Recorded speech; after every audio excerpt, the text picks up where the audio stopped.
Have you ever wondered what was written on that note Hermes gave to Hestia as part of his plans? She was instructed to give that note to Hermes at the right moment, and for a long time she kept wondering when that right moment would come, if it would ever come at all, and what exactly she was supposed to do. After Freya used her power to charm everyone in Orario, Hestia was the only person who remained free from the charm, which led to her being placed under surveillance of Freya Familia. Because of that, she couldn't talk to anyone about the situation, and Hermes made it very clear that she could only give him the note when the time was right, otherwise he would act against her just like everyone else. So when the moment finally came, she returned to her job selling potatoes, and made Hermes buy some snacks, slipping the note in with them to pass it to the god. And Hermes, while checking the snacks, finally discovered the secret note Hestia had left for him, where she was told to turn Orario in a bonfire. And this note was just one of the fragments from several notes Hermes had written during his loops while under the charm. He had to read very brief and simple instructions to avoid triggering the loop by force and ruin his plan. Also, the note contained the instructions for the bonfire and the location of the items needed to create it, like Hestia's blood and so on. And there's a lot of content about Danmachi that you don't know yet, and I'm here to tell you all about it. But before that, subscribe to the channel to support my work and give me a like to support the video. Now let's go to the facts. In second place, did you know that Albert Waldstein, the mercenary king and Ice father, is considered the most powerful character in Danmachi?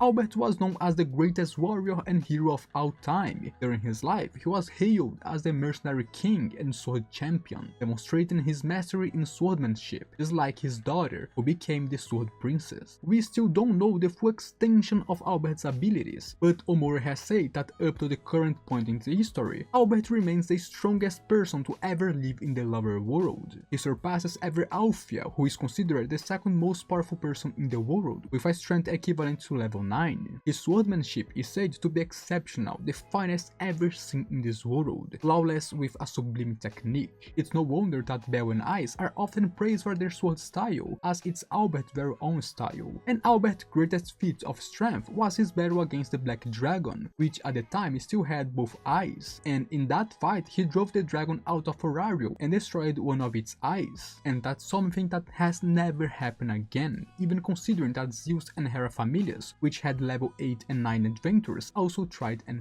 failed. This shows the powerhouse that was Albert.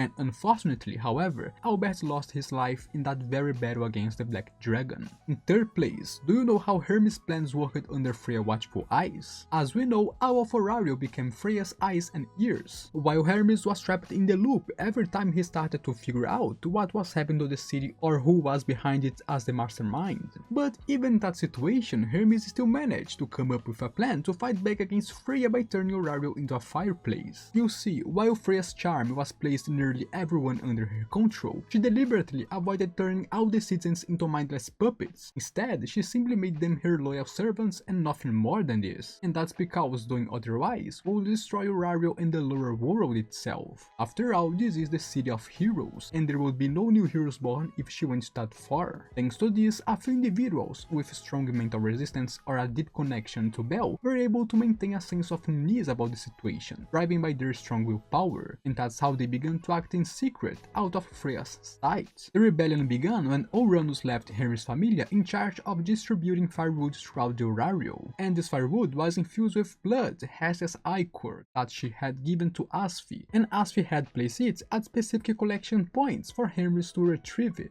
And this was the only way they could avoid suspicion from the charmed citizens or triggering Hermes' loop, since he was simply lighting fireplace as ordered, doing his best to not think about anything else to keep from falling into the loop again. And it's important to mention that even Freya herself admitted this was her oversight. If she hadn't been so obsessed with Belle and overwhelmed by the storm of emotion and inner conflict, she would have noticed Hermes and Hestia plan and stopped it immediately. She knew this only worked because she allowed them room to act, and it was her fault. In fourth place, do you know how deep the connection between Freya and Horn goes? From the anime, it's clear that Horn can feel Freya's emotions thanks to her connection with the goddess, and that's why she suffer so much while trying to help her. But just how deep is that connection? It exists because of Horn's right eye, which changed after Horn received her special magic upon gaining Freya's fauna. Her eye allows her to receive and feel some of Freya's emotions, even when she's not transformed into Freya. It acts like a channel throughout which Freya's emotions pass into Horn. The problem is that this causes some emotional and experiential overlap inside the girl, blending their feelings together. It makes Horn suffer when Freya suffers, as we have seen in the nighttime scenes where she is outside Freya's room. And it causes Horn to love because of Freya's love.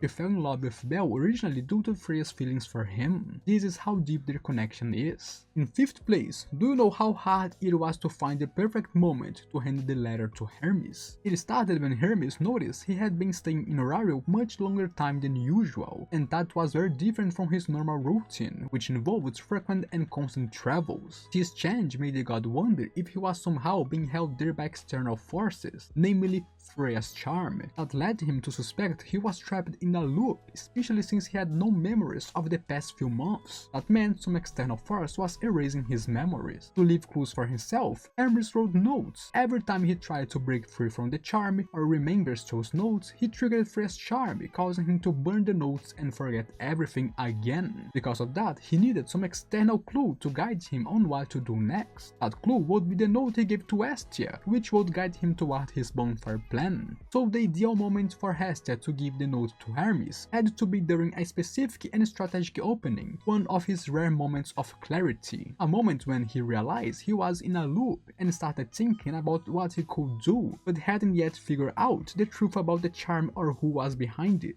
After all, if Hestia handed over the note while Hermes was under Freya's control, he would be hostile toward her and work against her for sure. That's why she had to wait until Hermes reached a state where he noticed something was wrong and become clear-headed for a moment, but not too clear-headed or he would fall in the loop again. That way, the note would align with his own suspicions, creating an invisible path for him to follow and act against Freya without breaking his loop again. This was how difficult it was to find it this time, and yet the time comes. In 6th place, did you know that Ice was Belle's last hope and chance in Freya's arc? Belle's spirit was worn out and close to breaking after being pushed to his limits several times by everything that happened, including the deadly and extremely brutal training forced on him by the Freya family. On top of that, he was overwhelmed by the despair of seeing that no one he knew or loved recognized him or remember who he was, invalidating his life, memories and achievements up to that point. Along with that, he hadn't yet come to the terms with the fact that he hurt her by rejecting her, leaving him feeling guilty and conflicted. And all of that was mixed with Freya's manipulation and mind games meant to break Belle's mentality, trying to influence his will and reshape who he really is.